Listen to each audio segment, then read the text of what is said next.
ખેડા જિલ્લાના વસો શહેરમાં ગણેશ વિસર્જનની શોભાયાત્રામાં દોડવાનો પ્રયાસ કર્યો। વસો શહેરમાં ભગવાન ગણેશજીની શોભાયાત્રા નીકળી હતી। જુમ્મા મસ્જિદ પાસે ડીજે બંધ કરવા માટે કેટલાક યુવાનો આવ્યા, જેમાં બે ટોળા વચ્ચે સામાન્ય બોલાચાલી થઈ હતી। પોલીસ બંદોબસ્ત હોય ટોળાને વિખેરી યાત્રાને આગળ ધપાવી હતી। હાલમાં જિલ્લાની તમામ પોલીસ વસો પહોંચી પરિસ્થિતિને અંકુશમાં કરી છે। જિલ્લા પોલીસ વડા ડીવાયએસપી, એલસીબી અને એસઓજી સહિતની તમામ પોલીસની ટીમ ઘટના સ્થળે પહોંચી હતી। માતરના ધારાસભ્ય કલ્પેશ પરમાર પણ પોલીસ સ્ટેશને પહોંચ્યા હતા। ઘટના બાદ વસો ગામ હાલ શાંતિભર્યો માહોલ વચ્ચે ગણેશ વિસર્જન પૂર્ણ થયું હતું।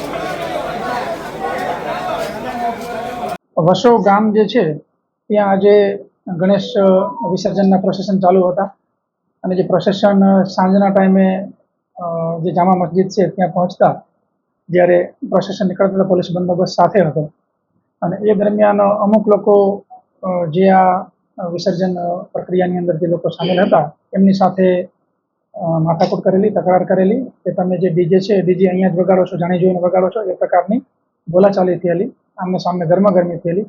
પરંતુ થાણા અધિકારી અને પોલીસને બધા સાથે હતા એટલે લોકો વચ્ચે જ રહી અને બીજું કોઈ ઘર્ષણ થવા દીધું નથી અને બંને જે ગણેશ પ્રોસેશન છે એ રાબેતા મુજબ ચાલુ રાખેલા અને બાકી જે સામે અન્ય લોકો જે હતા એ લોકોને એમના ઘરમાં પરત કરી દીધેલા। અને આ બાબતે જે આ ગણેશ મંડળના જે આયોજક છે પંકજભાઈ પટેલ, એમને સામેવાળાની 10 થી 12 ઇસમોની વિરુદ્ધમાં ગેરકાયદે મંડળીનો ગુનો પોલીસ સ્ટેશન ખાતે દાખલ કરાવેલો છે।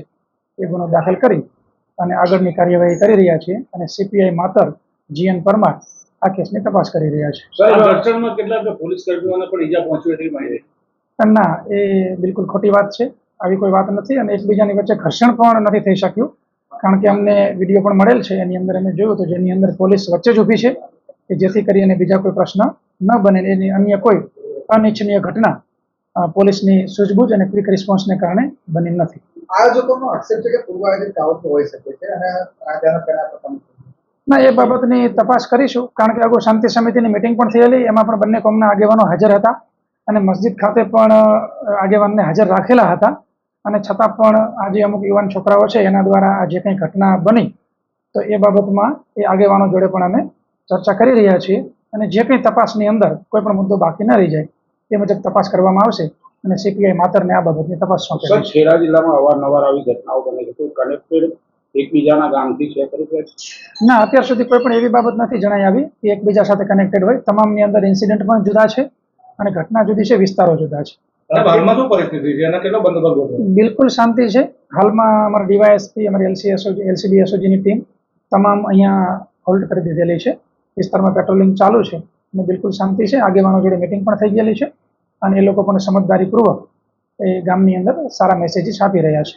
આજે ગણપતિજીનું વિસર્જન હતું વસો ગામની અંદર, દરેક ગામમાં હતું, મારા વિધાનસભાની અંદર પણ એવું અહીંયા હતું ને પૂરું થવાના સમયની અંદર એવી વાત મળી કે વસોની અંદર કંઈક અમુક તત્વોએ ગણેશજીના વરઘોડાની અંદર ડખોરવાના પ્રયત્ન કર્યા હોય, પણ પોલીસની જાગૃતતાના કારણે અત્યારે શાંત વાતાવરણ છે અને મને વાત મળી એટલા માટે હું વસો પોલીસ સ્ટેશન આવ્યો। એસપી સાહેબ, ડીવાયએસપી સાહેબને તમામ પોલીસ કાફલો અત્યારે વસોની અંદર છે અને શાંત વાતાવરણ, જાહેર પબ્લિકને શાંતિથી રહેવા માટે અપીલ કરી છે અને કોઈ માથાકૂટો ના થાય એવી વસો ગામના તમામ સમાજના લોકોને મારી અપીલ છે। સર, શાંતિ દોડવાનો પ્રયત્ન કરવામાં આવ્યો તો પોલીસ દ્વારા કાર્યવાહી કરવા માટે કોઈ સૂચન કર્યું છે?